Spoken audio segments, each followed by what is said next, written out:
Hello friends and welcome to mad for MBBS. तो अब हम पढ़ेंगे हमारा लॉन्ग बोन। तो लॉन्ग बोन की वीडियो बेसिकली हमने 3 पार्ट्स में डिवाइड की है। सबसे पहले में हम पढ़ेंगे लॉन्ग बोन के पार्ट्स, दूसरी वीडियो में लॉन्ग बोन का ब्लड सप्लाई और तीसरी वीडियो में लॉन्ग बोन का ऑसिफिकेशन। क्योंकि ये सारे तीनों क्वेश्चन इंडिपेंडेंट क्वेश्चन होते हैं, अलग अलग पूछे जाते हैं 5 मार्क्स के लिए, तो इसे हम पूरा डिटेल में पढ़ेंगे। तो हमारे तीनों पार्ट्स ज़रूर देखिएगा ताकि लॉन्ग बोन आपको पूरा इजीली समझ में आए। तो देखते हैं लॉन्ग बोन। तो अगर पार्ट्स में देखें, ठीक है, लॉन्ग बोन के पार्ट्स में तो बेसिकली हमें एडल्ट लॉन्ग बोन में देखना पड़ेगा और यंग ग्रोइंग बोन्स हम दोनों कंसिडर करेंगे। ठीक है, एडल्ट वाला भी और ग्रोइंग वाला भी हम कंसिडर करेंगे पार्ट्स के लिए। ओके, तो सबसे पहले देखते हैं parts of an adult long bone. ठीक है, तो ये डायग्राम बेसिकली हमारे विश्राम सिंह टेक्स्ट बुक में से है, जो कि हमें ड्रॉ करना ही है एग्ज़ाम में।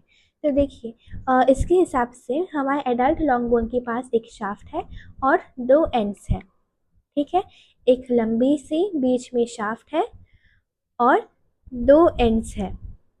तो हमारे दोनों एंड्स को हमारी शाफ्ट कनेक्ट कर रही है, देखिए।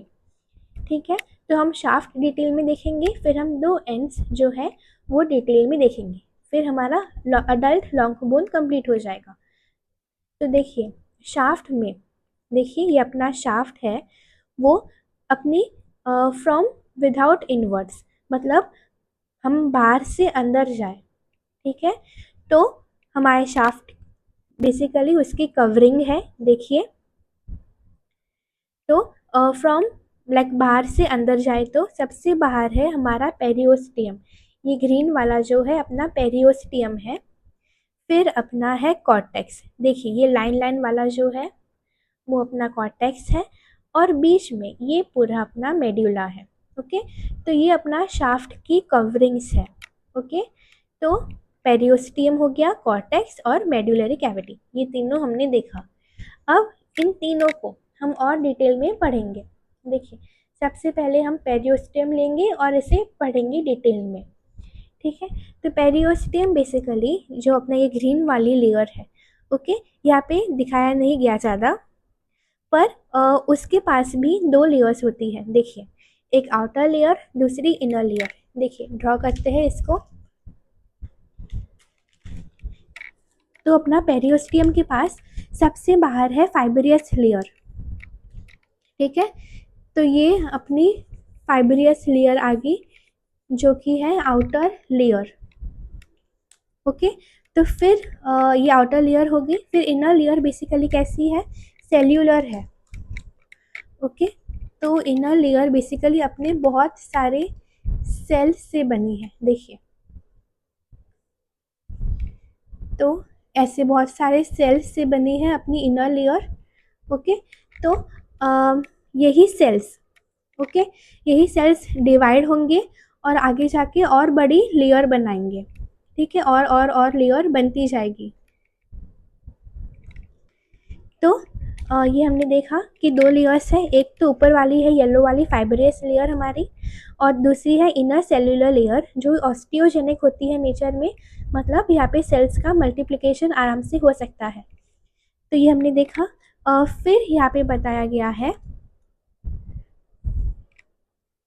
कि यूनाइटेड टू अंडरलाइंग बोन, तो ये अपना पेरियोस्टियम जो है वो अपने अंदर के बोन से कनेक्टेड है वाया शार्पेस फाइबर्स।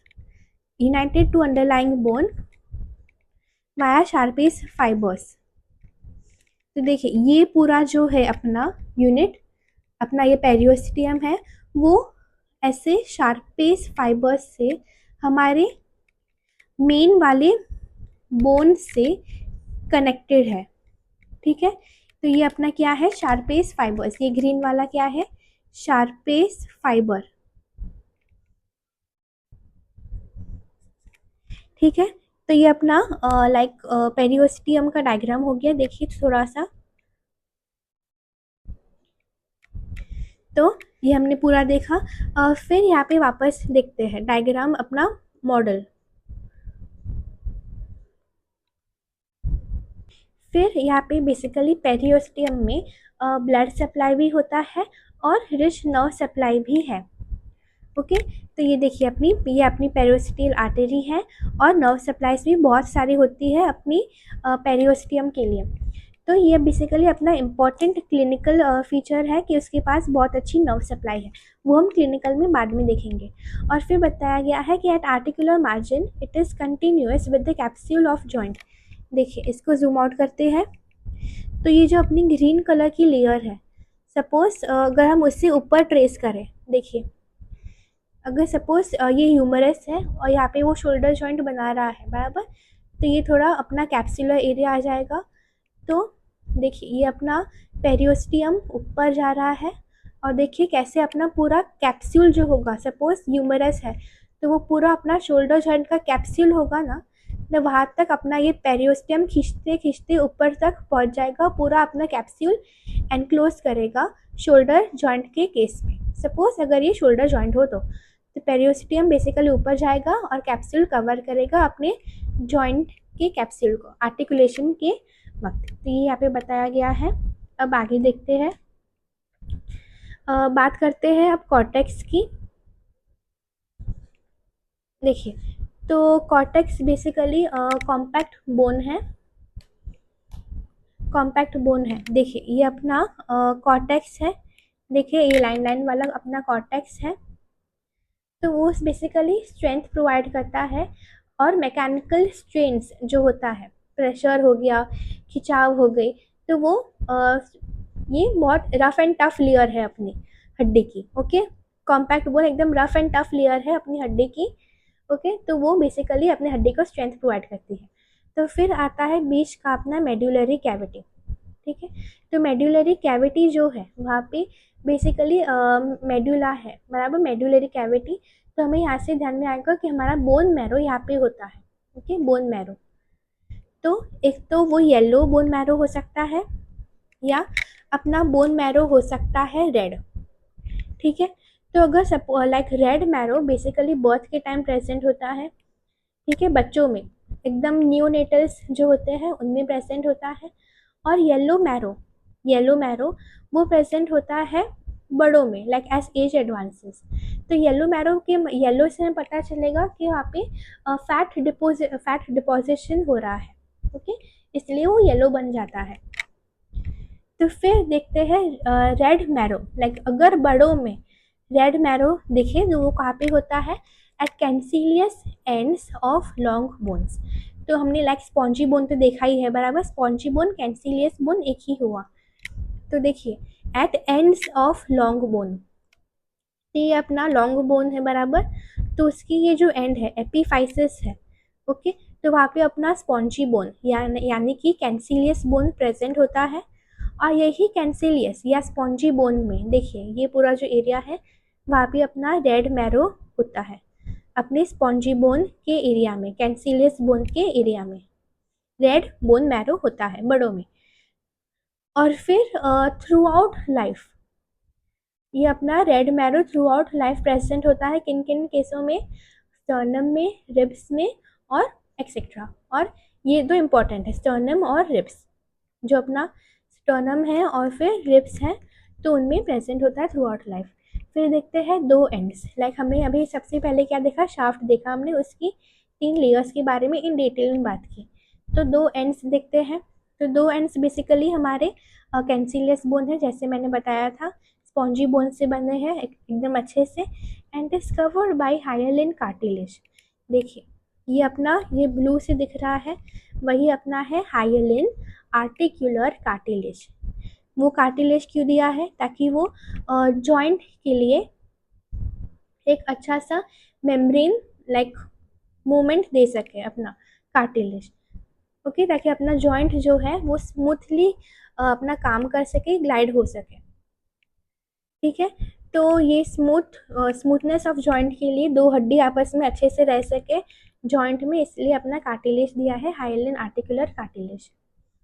तो फिर देखते हैं लाइक इससे हमारा लॉन्ग बोन कंप्लीट हुआ। देखिए इससे हमारा एडल्ट लॉन्ग बोन कंप्लीट हुआ। अब देखते हैं यंग ग्रोइंग लॉन्ग बोन। तो यंग उसमें देखते हैं, ये अपना एडल्ट का डायग्राम है, ये अपना ग्रोइंग लॉन्ग बोन का डायग्राम है। देखिए parts of growing long bone, तो इट ऑसिफाइज इन 3 पार्ट्स। देखिए उसमें हमने क्या देखा था, 2 एंड्स है, एक शाफ्ट है। इसमें हम क्या बोलेंगे कि यहाँ पे 2 एंड्स है और एक शाफ्ट है, सेम पॉइंट है दोनों में, ओके, दोनों में सेम पॉइंट है। पर यहाँ पे हम और डिटेल में बोलेंगे कि जो 2 एंड्स है, ओके, वो बनता है सेकेंडरी सेंटर ऑफ ऑसिफिकेशन से। यहाँ पे मैंने 2 के ऊपर डिग्री लिखा है, ओके, पर आपको इन वर्ड्स लिखना है, सेकेंडरी प्राइमरी ऐसा, ओके। तो जो 2 एंड्स है, ओके, 2 एंड्स है वो बन रही है हमारे सेकेंडरी सेंटर से, और उससे हम बोलते हैं एपीफाइसिस, एंड्स को हम बोलते हैं एपीफाइसिस, ई से एंड, ई से एपीफाइसिस, ओके। और हमारा शाफ्ट जो है वो प्राइमरी सेंटर से बन रहा है और उसे हम बोलते हैं डायाफाइसिस। देखिए ये अपना पूरा है डायाफाइसिस, ओके, डायाफाइसिस अपना ये आ गया। तो फिर लाइक हमें ध्यान में रखना है, एपीफाइसिस और डायाफाइसिस हम बोलेंगे तो वो हम ग्रोइंग लॉन्ग बोन की बात कर रहे हैं, क्योंकि हम एडल्ट लॉन्ग बोन में, ओके, एडल्ट जब बन जाए तो हम एपीफाइसिस और डायाफाइसिस की बात नहीं करेंगे, ओके।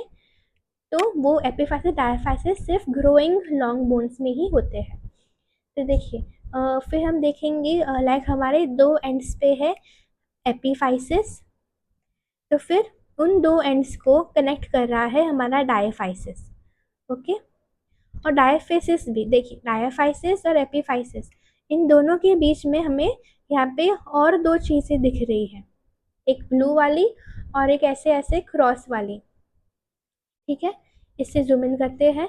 देखिए डायाफाइसिस और एपीफाइसिस के बीच ये 2 स्ट्रक्चर्स हैं। सबसे पहले है एपीफाइसियल प्लेट, एपीफाइसियल प्लेट, और ये जो ऐसे स्क्वायर स्क्वायर क्रिस क्रॉस जो है उससे हम बोलते हैं मेटाफाइसिस, ठीक है। तो हम इसे डिटेल में पढ़ेंगे, सबसे पहले एपीफाइसिस फिर डायाफाइसिस, फिर ये दोनों एक्स्ट्रा स्ट्रक्चर्स। तो देखिए सबसे पहले एपीफाइसिस, तो एपीफाइसिस का बेसिकली अलग से आंसर भी आता है लाइक 5 मार्क्स के लिए, इसलिए थोड़ा मैंने बढ़ा दिया है ताकि हम इन डिटेल पूरा समझ पाए, ओके। तो बेसिकली हमारे एपीफाइसिस के लिए एक निमोनिक रखते हैं।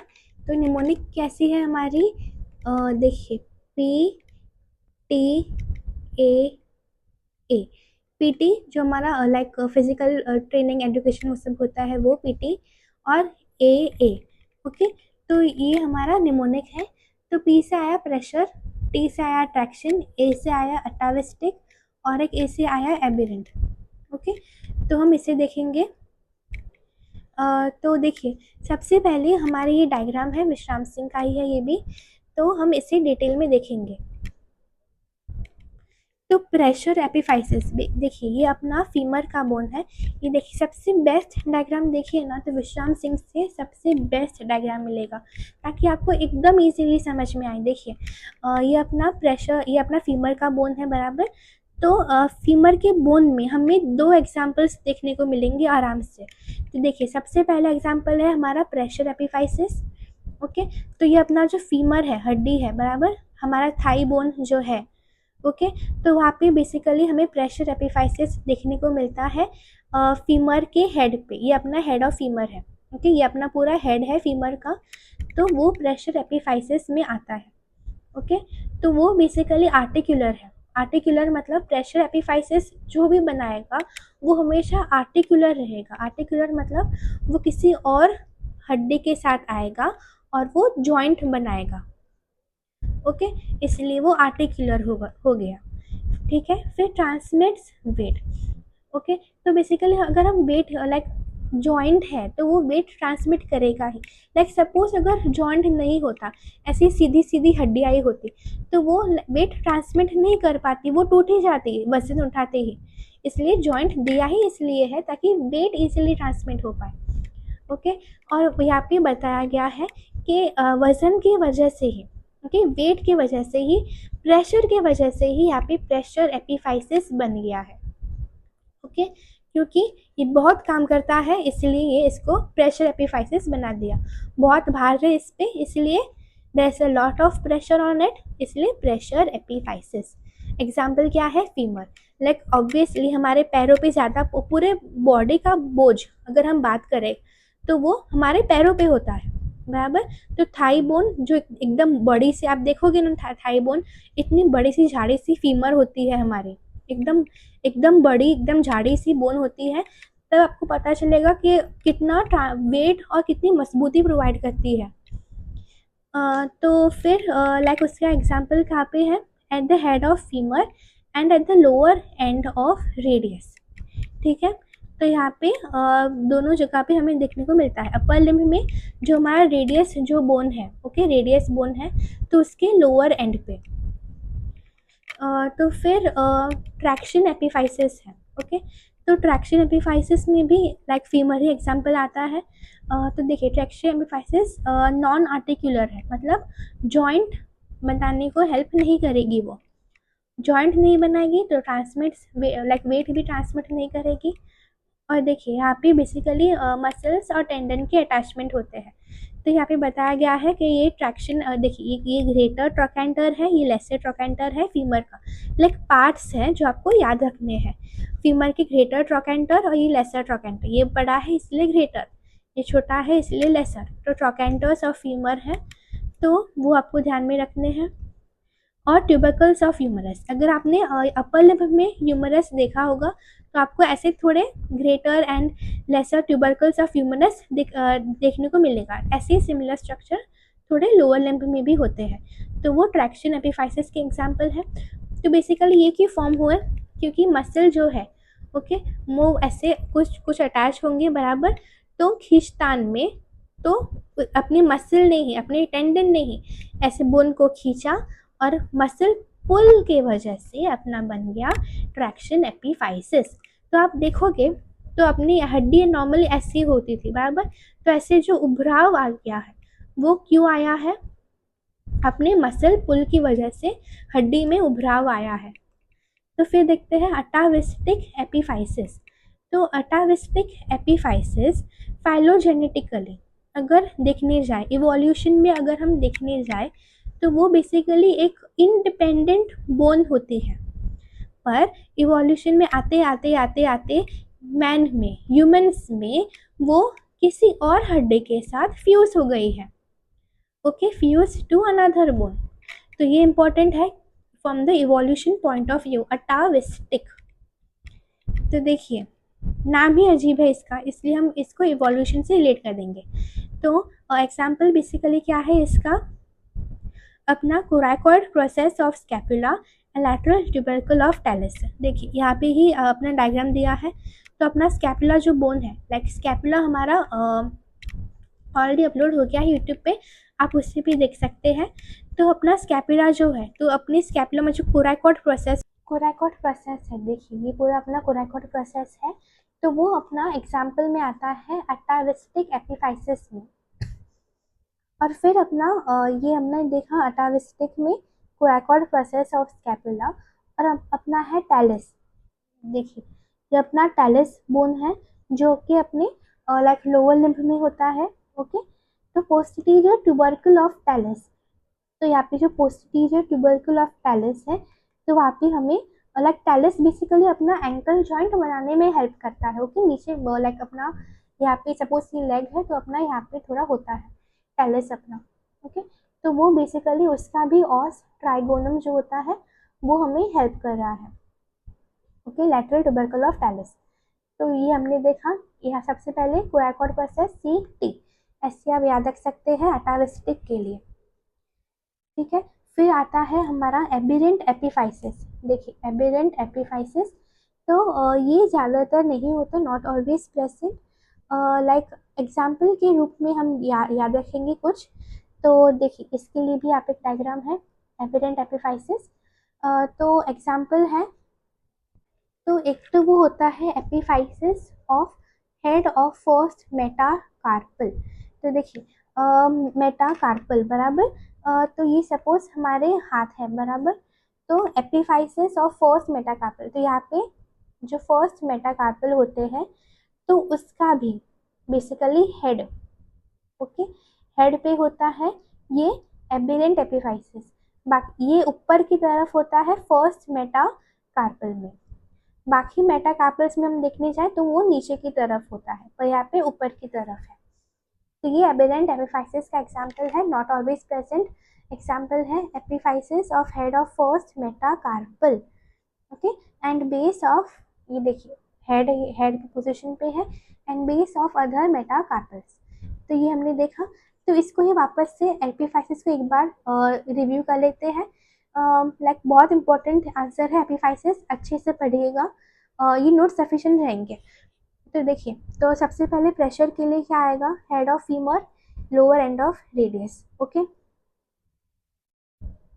तो प्रेशर हम कैसे याद रखेंगे, देखिए, तो लाइक वीकेंड पे, लाइक अगर सपोज लाइक फ्राइडे को पूरा हफ्ते का वर्क प्रेशर आ जाता है कि फ्राइडे को सब कुछ कंप्लीट करना है ताकि सैटरडे संडे छुट्टी मिल सके, ओके। तो पूरा प्रेशर, वर्क प्रेशर कब आता है, फ्राइडे को।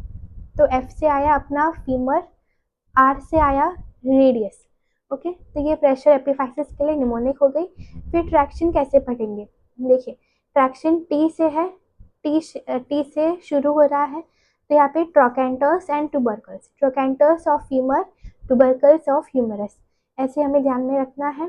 फिर देखते हैं अटाविस्टिक एपिफाइसिस, ओके। तो अटाविस्टिक हम कैसे ध्यान में रखेंगे, देखिए, अटाविस्टिक है बराबर, यहाँ से ही हम एस टी ले लेंगे।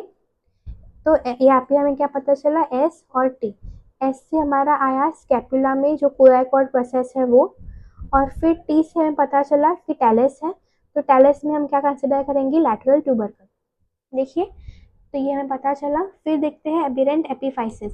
एबिरेंट एपिफाइसिस को हमें ध्यान में रखना है कि ये बेसिकली हमारे कहाँ पे प्रेजेंट होता है, हमारे हैंड में, हैंड में कहाँ पे, मेटाकार्पल्स में, ओके। तो ये हमें ध्यान में रखना है एविडेंट के लिए। तो फिर हम आगे देखते हैं, ये हमने पूरा देखा। अब बात करते हैं डायाफाइसिस की। देखिए, वापस से हमारा वो डायग्राम लेके आते हैं। देखिए, तो डायाफाइसिस जो है, तो वो elongated shaft of long bone है, शाफ्ट के जैसा ही है, of long bone, growing long bone, okay.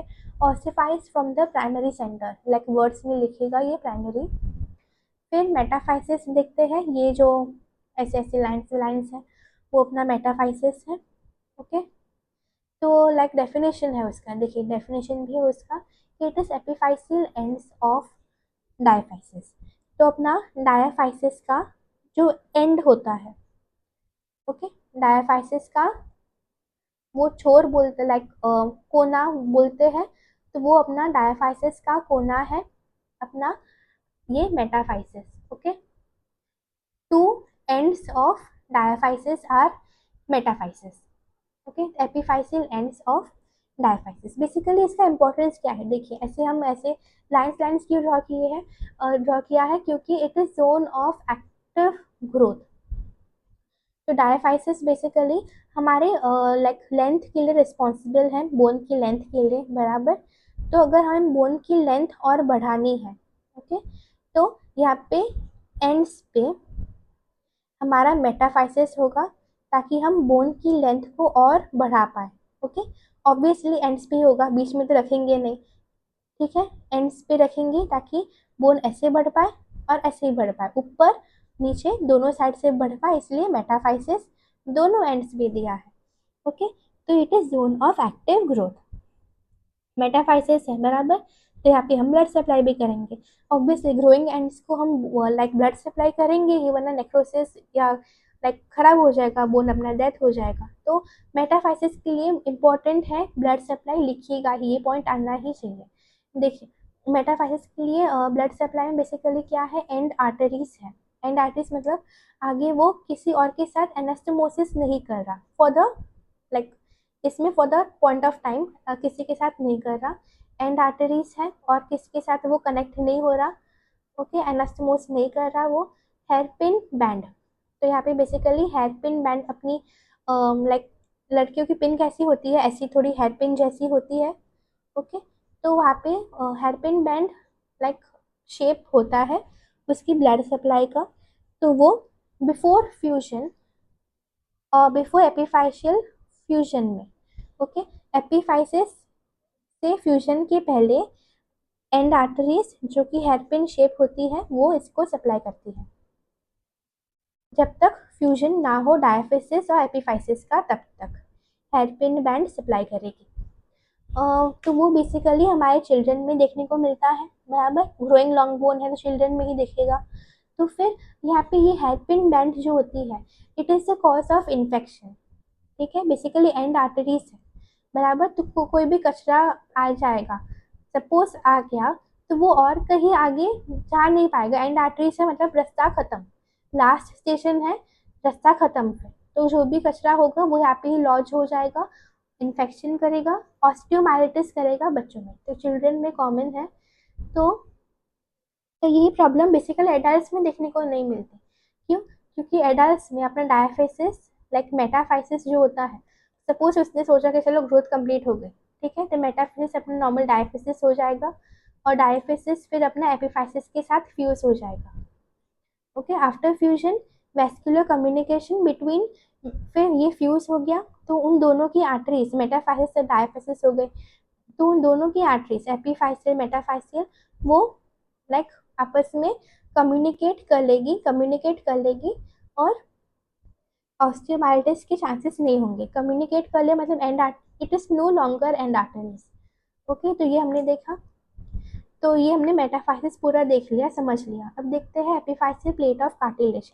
तो ये बेसिकली यहाँ पे कार्टिलेज क्यों दिया है, बराबर, ये सब हड्डियाँ हड्डियाँ पढ़ रहे हैं, तो यहाँ पे बेसिकली कार्टिलेज क्यों दिया है हमने, ठीक है।